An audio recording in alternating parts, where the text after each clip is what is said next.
I'm Brandon Rowe at the Daily Bread Food Bank, where a pilot project has been announced aimed at delivering more than 2,000 meals free of charge to its clients.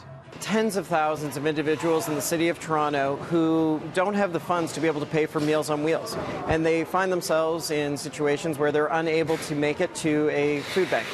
And so for the first time, we are preparing meals that will go directly to those individuals, made by the Daily Bread in our kitchen and delivered by the Canadian Red Cross. Everything will be done in-house by workers and volunteers like Matthew Neal.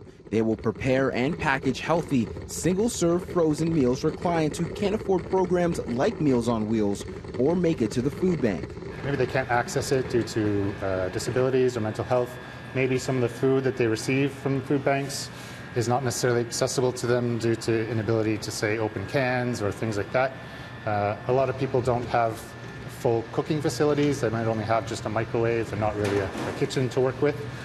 So in preparing these meals ahead of time, getting them cooked off and then freezing them down, even if they have just a microwave, they can still reheat it.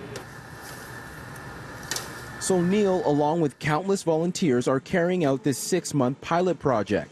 It was created after seeing a gap between the people who use Meals on Wheels, which spends about $15 a day on the food, versus food bank users that have about $7.83 left after paying rent, according to the Daily Bread Food Bank. So we are trying to fulfill that gap and say, for people who can't afford Meals on Wheels, the Daily Bread and the Canadian Red Cross are going to be there for you.